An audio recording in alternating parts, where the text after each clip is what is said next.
Hello, everybody, and welcome back to the Dish. Yes, we're back. Oh, God. Breathe. Everyone breathe in. Breathe out. Breathe in. Breathe out. And for the white people, inhale. Exhale. All y'all should have just been holding your breath. Ain't none of y'all white. But anyway, we want to talk about, the film, Steve Harvey's movie, Think Like a Man. It's based off his book, Think Like a Man, but Act Like a Woman. Is that it? Think like a man, act like a woman. But we're going to change it because we're going to say, think like a man, but act like a sissy. Yes. Everyone didn't go and see the movie. Everyone didn't see the movie, but our sister Twan went and saw it, so now we're going to have Queens on film. How did you like the movie, Twan? Tell everybody what you thought about the movie. Hated it! She snaps in a circle of what? Really, girl? Really? But anyway, the movie was #1 2 weeks in a row. 2 weeks in a row, which is groundbreaking. Yeah, groundbreaking, considering it was a low-budget film. And low-budget films are how much to make? Well, this film took, and don't quote me, but $10 million. $10 million? That ain't no low budget. That ain't no low budget. That ain't no low budget. Low budget is what we doing. How much we paying Tim? Right. That's low budget. Yeah. That's low budget. The expense of making a movie, though, it was great. 2 weeks in a row, it's been #1. It beat out The Hunger Games. It knocked The Hunger Games from its #1 spot. And it had been #1 for like 3 or 4 weeks, right? Yeah, and it also beat Zac Efron's movie, which they were anticipating to come out and be #1, which is, I can't think of the name of it right now. But it doesn't really matter because everyone needs to go see Think Like a Man. Yeah. No job security for myself, thanks. The movie is actually really, really, really, really good, and I encourage everyone to go and see it. It's not like your typical, it's not a male-bashing movie at all. The movie really deals with relationships and how relationships are really about learning to relate. And really that's what the book is about. And it teaches you how to relate to each other when you're in a relationship. And it's like I said, there were some really, really, really funny points of the movie. Kevin Hart. Really, really dramatic. Every time I saw a scene with Kevin Hart, oh my God. Hilarious. So he was definitely the comic relief. There were some surprising elements in the movie. And there were definitely some dramatic elements in the movie. Megan Good did an outstanding job in the movie. This is by far her best performance of anything that I've ever seen her in. What? Yeah, I was really impressed with Terrence J. and his portrayal of his character. All right. Taraji P. Henson, of course. I mean, we would expect her Hold to on, be Twan. great. You work with them, honey, so of course you're going to say you No, know. I'm not. Hold on, About anybody. Let's ask the other Jason. You saw the movie, right? What did you think about the movie? It was a really good movie. I like Jason. Pam, Jason, they know. I encourage everybody to go see it. And if for no other reason, it's because you will find, I guarantee you, a character in that movie that you will find yourself either trying to figure out who you are or find yourself immediately relatable to. In terms of trying to find those relationships. Because I know which one I am. Which one are you? I don't want to. You don't want to reveal it? Okay, that's cool. But see, Jason brings up a very I don't interesting wanna say point which one I too, am. which is in the movie, which they don't say it, specifically, but it's kind of it's alluded to in the movie. Until a person is ready, no matter who they are, what character they are in the movie, until they're ready to really settle down, they're not going to make the necessary adjustments and do the things necessary to be in a fulfilling, sustainable relationship.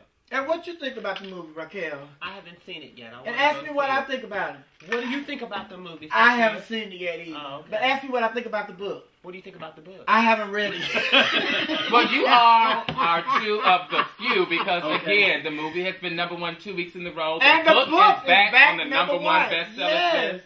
So you guys are two of the few. You better get with the program. I have the book. You just haven't read it. I just haven't read it. I have the book. I have so many books I have to read. And I'm going to see the movie. I'm going to. You're going to see it today, right? Yes, I am. And what else you going to see today? Hunger Games. Hunger Games. Don't buy another ticket for Think Like a Man and just sneak over there to Hunger Games. Don't waste your money on Hunger Games. Oh my God. Because you'll be too sleepy if you go see that first. You won't go. That'll put you right to sleep. You don't even want to go see the Think Like a Man. The only movie you need to see right now is Think Like a Man. Little job security. Go see Think Like a Man. Think like a man, but act like a sissy. Yes. Act like whoever you want. Just go see Think like a man. Yes. And speaking of thinking like a man, how about Bobby Brown? You know, Bobby Brown has finally come Thinking out like and an idiot. said something about sorry. the death of Whitney Houston, you know, and the drugs and everything. You know, now it's been said that, you know, a lot of people saying that, you know, Bobby Brown is the one that, you know, got Whitney Houston started on these heavy drugs and blase, blase, blase. But a lot of celebrities have been coming out saying, no, you know, Whitney was into the heavy drugs before she met Bobby. But before she met Bobby, I hate to say it. And now Bobby Brown has finally spoken out. He said, yeah, Whitney been doing the big drugs before she met me. He's doing an interview with Matt Lauer. So what do you think about that? Whitney Houston dead? Whitney, yeah. Ain't nobody told me nothing. You need to start watching television more often. I just watched the Dish, and the last time I was on the Dish, y'all did not discuss Whitney Houston. Well, baby, So, a whole lot of people have died since we last did the Dish.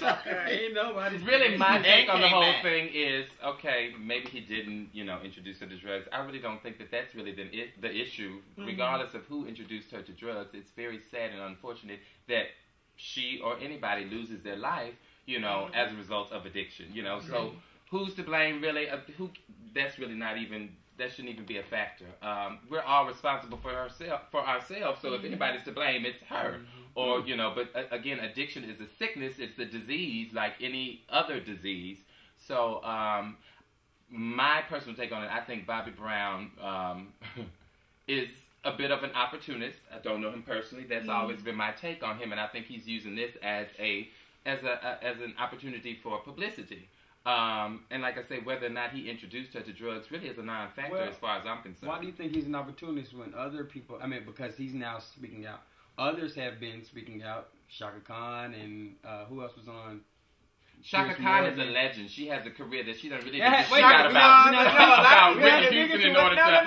understand what he's saying. What he's saying is a lot of people have been speaking out and saying that he was the cause of her starting to do all these big drugs like cocaine and all this stuff. And then there have been celebrities like Jennifer Holliday. She even said, you know, I met Whitney back when I was doing Dreamgirls, and Whitney was coming out during the same time.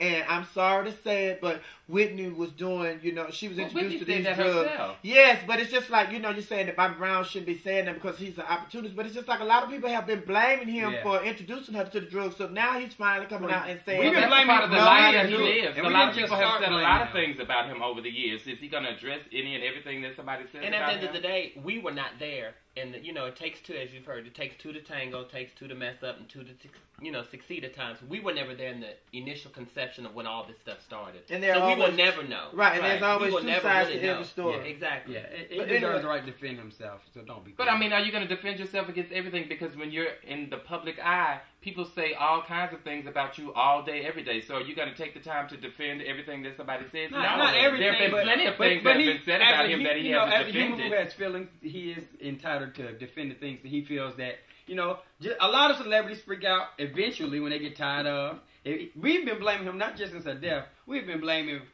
And he never spoke out then, so why speak out now? Because the issue is that she's dead. It really, the blaming him for using drugs has been since they got together. But I think, you know, and I kind of feel you, and I understand what you're saying, but I think it's even a little bit more thicker than that, because when you're being accused of almost, in essence, they are accusing him of taking her life, because they're saying that Bobby Brown introduced her to cocaine. Bobby Brown introduced her to, you know, crack and all these other drugs. Had she not messed with Bobby Brown, she wouldn't be in this situation. So now it's just like, you know, when somebody accused me of murdering somebody, you know, I'd be the same way. It's just like, I got to go ahead and defend myself. Again, I don't necessarily agree with that. Again, to me, ultimately, it was Whitney's decision. I do think, though, that we are influenced by those people that we surround ourselves with. So if she was using drugs whenever she decided to start using, and he was using drugs, and the influence was there, it only adds fuel to the fire. But also, Bobby, in this interview, Bobby said that he was like 7 or 8 years clean. Now, I don't know. I done seen Bobby with his mouth twisted. You know, it ain't been no 8 years since I seen Bobby. Come on now. But you know, it's funny to me. I think it's real. I think it's very odd, and I think the type of work that, you know, these entertainers and these celebrities have to do, because, you know, think about Jennifer Hudson. You know, she's got the trial coming up. She has to deal with the things. She has to go back and revisit the things that happened. The trial's not coming up. The trial's been going on for 2 weeks. But what I'm saying is, you know, she had to go back and revisit all these different types of things. And then you have to think about, she has to be very careful what she says, how she says it, because, and then people like the prosecutors and the lawyers, they're looking at the outside because this is a celebrity, an icon in the making. So you have to be very careful on how the judicial system is treating, the entertainer, how they're treating the family because the family's hurting. What's your perspective on that? Because somebody's got to speak out eventually.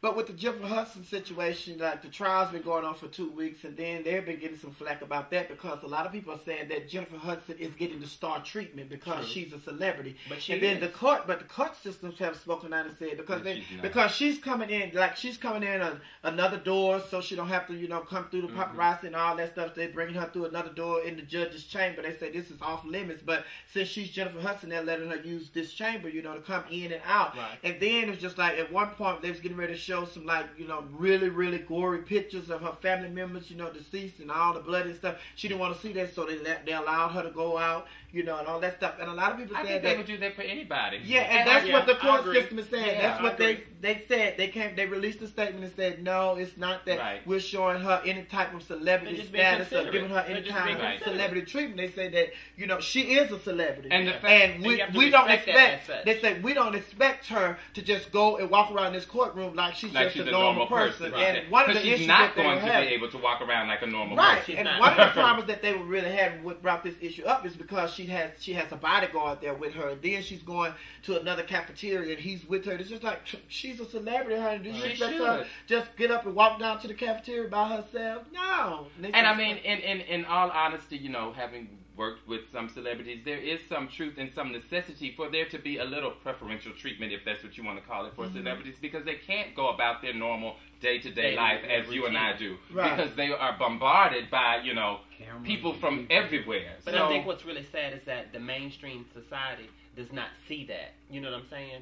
They always want to put themselves, and I think it goes back to what we used to talk about, expectations, putting expectations on people. We want them to be the perfect role model. We want them to be this, that, and the other. But when it comes to the realistic side of, people wanting to be able to do some of the basic things, like you said, going to the bathroom, being able to go to, shop at a store, or whatever the case may be, that's when society doesn't look at that as being the norm because they're saying, oh my gosh, this is such and such. This is my first and only time to be, but they have to also put themselves in their shoes and say, well, I just want to do the regular. I just want to go get ice cream with my kids. My kids are off limits. Respect and right now for Jennifer Hudson, this is a traumatic time, I'm sure, for her, as it would be for anyone. And then to add the aspect of celebrity on top of that, not only are you dealing with reliving this tragic incident again, you also have to deal with that, now I have to sign some autograph. I don't feel like signing no autograph. Right, and that was another thing that they brought up. They said they don't want her, because the situation that she's in, they don't want her to have to be walking out of the courtroom, then somebody rushing up to her, can I get your autograph? Can I get your autograph? Picture? She's not here for that, and she's not in the right frame of mind, to be dealing with stuff like that. It's tough enough to go through stuff like that, and not to have to do it with a camera in your face and a million people watching has to only heighten that tenfold. So I think, in my opinion, those celebrities deserve a preferential treatment because to whom much is given, much is required. So for as much as they have to give of themselves, they deserve a little preferential treatment. But not only that, the thing, I think one of even the bigger picture, honey, it's just like, child, this woman is going through a tragedy. She has to relive this tragedy all over again. And you all are worried about her having a security guard. Coming in through the back door. When William and Kate came over here, they had entourage of security. They had such, and they weren't living no tragedy. All it was the princess and the queen, or whoever she is, the princess and the Prince of Wales, honey. But this is basically who cares about William and trial is in Chicago, right? Yes. Okay. Do you think Oprah might have been there? You think no, some of them? No, we're gonna talk about. Hold on, baby, hold on. She's a loyal supporter. Yes, but wait, but you'd have brought Oprah into this. We're gonna have to take a break because that's a whole other stuff that we got to talk about OWN network, honey. But anyway, we're gonna take a break. We're gonna come back and talk about OWN. If you see this and you want to pick it up, let us know. Y'all can use the ratings. You can own this Oprah. Yes, but we'll be right back right here on the Dish.